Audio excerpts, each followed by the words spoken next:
Hello everyone, welcome to dynamic study. So banking awareness की class number 3 है। As you all know class 2 इसकी हो चुकी है और ये किन स्टूडेंट्स को जो है टैकल करनी है, ये जो है एंटी नेट कॉमर्स के एक्सपीरियंस के लिए है और जो अलग बैंकिंग एग्जाम्स का जो है फेस कर रहे हैं बैंकिंग एग्जाम्स को, लाइक आईबीपीएस पीओ है, कोई भी अदर एग्जाम्स है बैंकिंग रिलेटेड, तो ये उन बच्चों के लिए बहुत हेल्पफुल रहने वाला है क्योंकि इसमें बैंकिंग के क्वेश्चंस है और जो है 10 क्वेश्चंस आपको डेली दिए जाएंगे। ये डेली एक ऐसी सीरीज है जो डेली आती है। आप अपने जो है बैंकिंग अवेयरनेस को यहाँ पे बहुत अच्छा बना सकते हैं। सो यहाँ पे जो है 10 क्वेश्चन डिस्कस किए जाएंगे, मैंने पहले ही बता दिया है। बट हर एक क्वेश्चन को जो है आपको अपनी नॉलेज चेक करने के लिए आपको क्या करना है, मैं भी आपको जो है क्वेश्चंस को जो है बोलने के बाद थोड़ा सा टाइम आपको दिया जाएगा सो डेट आप अपने जो है आंसर्स वहां पे दे सके और अपने जितने भी आपके जो है स्कोर बनता है 10 आउट ऑफ कितने बने आपके, आप वहां पे हमें कमेंट सेक्शन में बता दीजिएगा। प्लस आपको जो है ये सीरीज कैसी लग रही है जो डायनेमिक स्टडी की तरफ से इनिशिएट लिया गया है फॉर बैंकिंग अवेयरनेस, जो कि बहुत इंपॉर्टेंट है, तो वो भी हमें बता दीजिएगा, ठीक है। सो अब स्टार्ट करते हैं अपनी एमसीक्यू सीरीज को। So question number 1 is What were the correct locations of 3 presidency bank during British India?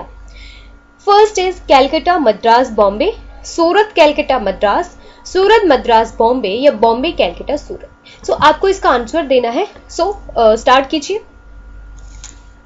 Then I will give you my answers and there is also explanation भी दी गई है जहां पे नीडेड है, तो जिससे कि आपको जो है पूरी नॉलेज हो जाए इस क्वेश्चन की। So the right answer is A, Calcutta, Madras and Bombay. तो ब्रिटिश ईस्ट इंडिया कंपनी ने सेटअप किए थे वेरियस फैक्ट्रीज और trading post in India with the permission of local Mughal emperor से। इस प्रोसेस में दे हैड एस्टैब्लिश 3 प्रेसिडेंसी, तो उन्होंने 3 प्रेसिडेंसी को एस्टैब्लिश किया था। वो कहाँ कहाँ पे थी? मद्रास में थी 1640 में एस्टैब्लिश की गई, बॉम्बे में इन 1687 में and Bengal presidency in 1690। Next question is, UDAY is a statutory authority formed under which of the following? Niti Aayog, Home Minister, Ministry of Communication and Information Technology, and last is Ministry of Statistics and Program Implementations. So give your answers, write down your answers.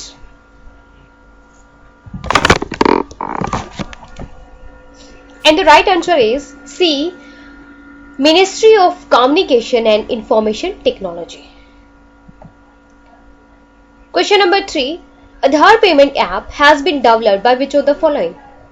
National Payment Corporation of India, Unique Identification Authority of India, IDFC Bank या all of above? So the right answer is D, all of the above. तो Aadhaar payment app has been launch to use individual Aadhaar card details, कि जो आधार payment app है वो जो है launch किया गया है इंडिविजुअल्स की आधार कार्ड डिटेल्स के लिए एंड देयर लिंक्ड, ताकि जो उनका बैंक अकाउंट है वो आधार से लिंक कर दिया जाए along with biometric scan to authenticate transactions, ताकि उसके ऑथेंटिकेशंस भी रहे ट्रांजैक्शंस की। तो हमने सुना है कि हम जो देख रहे हैं कितने टाइम से, कितने ईयर से चल रहे हैं कि बैंक अकाउंट को जो है आधार से लिंक कर दिया गया। तो ये payment app, Aadhaar payment app इसलिए बनाया गया है। The app has been developed by, किसने डेवलप किया है? IDFC bank along with Uday and national payment corporation of India, ठीक है। तो ये सारे जो है इसके किन्होंने डेवलप किया है? तो national payment corporation of India, Uday, UIDAI, unique identifications development authority of India, IDFC bank and all of above. Next is a 10-member high-level task force was constituted by RBI on public credit registry under which chairmanship of which of the following persons? First is Nandan Nilekhan, ABP Pandey, Urjit Patel, YM Dewsthali.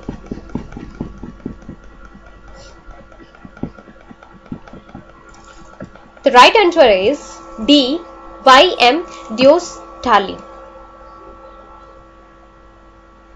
Next question. Which of the following correctly define the foreign exchange? Forex market, foreign exchange market को क्या correctly define करता है? It is a market where only foreign currencies used. It is a market where foreign currencies are bought and sold simultaneously. It is a physical market where only foreigners are allowed या none of above.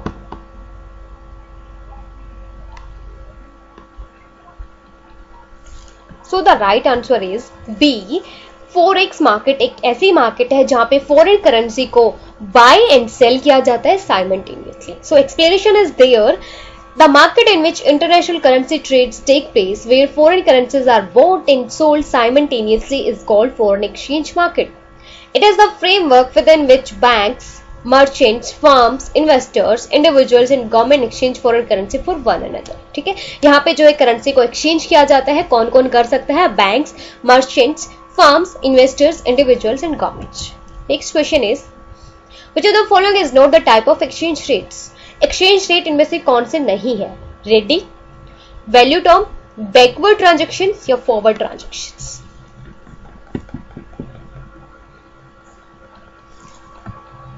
And the right answer is C, backward transaction जो है कोई भी foreign exchange rate में से जो है नहीं है. Ready, value term and forward transactions are the exchange rates. So explanation is given. There are 4 type of exchange: ready, value term, spot transactions and forward transactions. So this is most important. Next is ARC rating is a joint initiative between which of the following? ARC rating है एक joint initiative, वो किस किस के बीच में है? So options are Sociedad de Avalico, Estragio, Risco, LDA of Portugal, Credit Analysis and Research Limited, Care of India, GCR global credit rating company limited of south Africa, and या फिर all of above.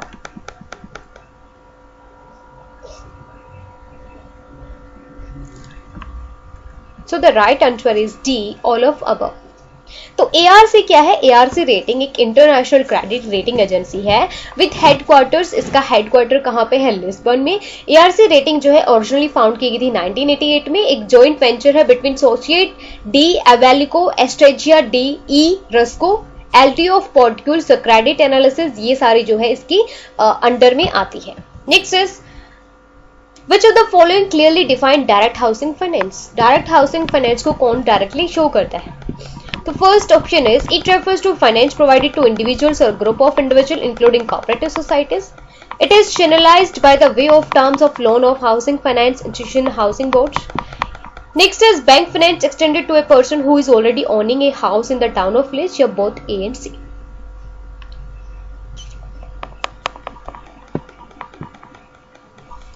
And the right answer is D, all of both A and C. कि जो है direct housing finance क्या है?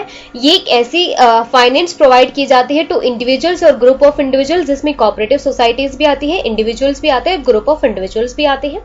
Housing finance and bank finance extended to a person who is already owning a house in the town of village. ठीक है. Next is when was the factoring regulation act passed in India? Factory regulation act कब pass किया गया था India में? So no cheating please. जो यहाँ पे जहाँ पे एक्सप्लेनेशन दी गई है वहां पे जो है नहीं देखना है आपको, सिर्फ अपनी नॉलेज को चेक करते हुए अपने स्कोर को मेंशन करना है. अगर नहीं आता फिर मैं आपको जो है एक्सप्लेनेशन खुद दे रही हूं. So the right answer is A, 2011. जो पार्लियामेंट ऑफ इंडिया ने पास किया था factory regulation act bill in 2011 में. कोई भी company comments factoring by obtaining registration, और उसको रजिस्ट्रेशन लेना पड़ता है from RBI as a non banking finance company. Non banking finance company as a लेना पड़ता है, उसको रजिस्ट्रेशन कराना पड़ता है. Such registration shall be governed by existing law applicable to NBFC, non banking financial company, as well as new factoring regulation. अब new factory regulation act कौन सा है? 2011. तो फैक्टरी रेगुलेशन एक्ट पास कब किया गया था? 2011 में. Next and last question is Samera had been registered under which of the following acts? Security and Exchange Board of India Act 1992, Reserve Bank of India 1934, Banking Regulation Act 1949, या फिर Security and Exchange Board of India Credit Rating Agencies Regulation 1999. And this is your homework questions. So यहाँ पे जो है 10 questions complete होते हैं. Series कैसे लगते हैं ये आप मुझे बता दीजिएगा. आपका स्कोर कार्ड क्या है, आपने कितना स्कोर किया है इस सेशन में, वो मुझे जो है कमेंट सेक्शन में बता दीजिएगा. So thank you so much. Keep on watching, keep on learning.